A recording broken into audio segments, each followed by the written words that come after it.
नमस्कार। एक राजा था, उसकी 3 रानी थी। वो सब चीज़ से तो सुखी था, बट उसको संतान नहीं थी। संतान नहीं जिसके कारण बहुत दुखी रहता था राजा। और एक दिन उसकी प्रजा ने कहा कि राजा आप किसी साधु संत से दिखलाइए रानी को, अपने बारे में दिखलाइए ताकि बच्चा हो और उसका राजगद्दी पर बैठने के लिए कोई संतान होना चाहिए। तो राजा ने सोचा कि ठीक है, हम किसी से दिखलाते हैं। और यही सोचकर वो जा रहा था, कहीं जंगल में गया और वहाँ पर उसको एक साधु मिला। वो बहुत नामी साधु था। तो वहाँ गया तो साधु बोला, साधु से तो ऐसी सी बात है, हमको 3 रानी हैं बट बाल बच्चा नहीं है। तो साधु ने कहा, उसे देखा और बोला, तेरी किस्मत में तो है बट वो बहुत ख़तरनाक है। अगर उसका जन्म होता है तो वो तुझे मारकर राजगद्दी पर बैठ जाएगा। ये सुनते ही राजा बहुत परेशान हो गया। फिर बहुत देर के बाद सोच विचार करने के बाद वो बोला कि महाराज आप हमको संतान प्राप्त होने का कुछ न कुछ उपाय बताइए। तो वही बोला कि मैं तो संतान तुम्हें उपाय बता देती हूँ, बट वो तुम्हें 18 जब बड़ा हो जाएगा तो वो तुम्हें मार कर राजगद्दी पर बैठाएगा।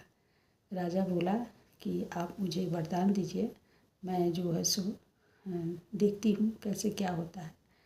ऐसे भी तो वह मन में सोचा कैसे भी तो राजगद्दी पर उसे बैठना ही है और तब तक मैं बूढ़ा भी हो जाऊंगा और मर भी गया तो कोई बात नहीं है। यही सोचकर वो साधु से बोला, मुझे उपाय बताइए, मैं करने को तैयार हूँ।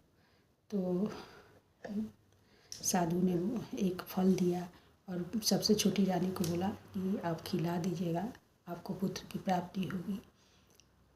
ये फल लेकर वो राजा गया, अपनी रानी को खिला दिया और वो बहुत खुश था कि उसे संतान की प्राप्ति होगी। कुछ दिन के बाद रानी गर्भवती हुई और उसे एक पुत्र की प्राप्ति हुई। और वो बच्चा इतना तेजस्वी था, इतना तेज था कि वो उससे कुछ भी सिखाया जाता तुरंत सीख लेता। और राजा उसे बहुत मानते थे, लेकिन फिर भी वो साधु की भविष्यवाणी उसे याद थी। वो इतना प्यार करने लगा उसको, वो अपना उसका साधु का वचन भी, साधु जो बोला था कथन, वो भी भूल गया। और राजा उसे बहुत लाड प्यार से उसे पालने लगा और जितना भी अच्छी अच्छी बातें उसको बताता और राजकुमार वही सीखता। फिर सोचता राजा कि इतना अच्छा मेरा बेटा है, फिर भी इस तरह की क्यों होगा, क्यों वो मुझे मारेगा। फिर भी सोचता कि अगर मेरी किस्मत में लिखा हुआ है तो होकर रहेगा। यही सब सोचते सोचते राजा का राजकुमार जवान हो गया। राजकुमार सियाना हो गया तो इसे डर सताने लगा कि अब तो राजकुमार मुझे ऐसा करेगा। बट वो जो किस्मत में लिखा था तो उस चीज़ को बदलने के लिए राजा एकदम बेचैन रहता था। बोलता था कि मैं ऐसा ही कर्म करूँगा जिससे कि मेरा बच्चे को मैं इस तरह से पालूँगा कि मेरा बच्चा के दिमाग में प्रवृत्ति आएगा ही नहीं और लिखा हुआ जो है उसके मेरे भाग में चाहे वो मिटा कर मैं रहूँगा। ये सोच कर बच्चा को बहुत अच्छा से राजकुमार को पाला, तैयार किया। और राजकुमार सारे क्षेत्र में निपुण था।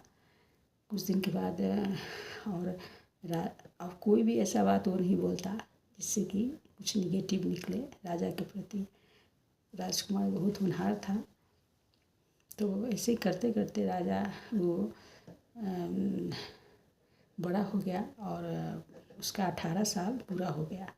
जब 18 साल पूरा, राजा और भयभीत हो गया कि अब तो मेरा मृत्यु निकट है, मेरा अपना संतान ही मुझे मारेगा। बट वो इस तरह का परवरिश राजा ने किया कि उसका नेचर ही बदल गया। और वो कभी अपने पिता के बारे में कोई कुछ बोलता तो उससे वो लड़ाई कर लेता और उसके बारे में अपने पिता के बारे में कुछ भी अहित नहीं सोचता था।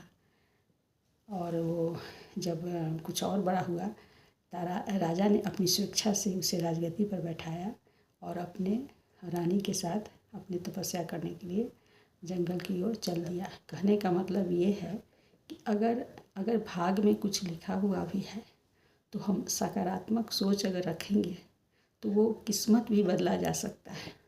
हम अच्छे कर्म करेंगे, अच्छी सोच रखेंगे तो बुरा काम भी अच्छे काम में परिवर्तित हो जाएगा। राजा जानता था कि उसको इतने दिन के बाद उस राजकुमार ऐसा करेगा, बट वो सोचा कि अगर हम उसका परवरिश अच्छा से करें तो उसका सोच बदल जाएगा। तो वो इतना अच्छा से बच्चे को रखा, अपने राजकुमार को पाल पोस के बड़ा किया और स्वेच्छा से अपने राजगद्दी पर बैठाया और राजपाट का पूरा बागडोर उस पर दे दिया। तो सकारात्मक सोच होना बहुत ज़रूरी है। और कोई भी काम कीजिए सोचिए अच्छा तो अच्छा ही होगा। जब किस्मत की लकीर, भाग की लकीर बदल सकती है, सोच क्या चीज़ है वो भी बदल जाएगी। सोच कर देखिए, अच्छे कर्म कीजिए। और कहते हैं ना कि भगवान अगर चाहेंगे तो हाथ की लकीर भी बदल जाता है अच्छे कर्म से।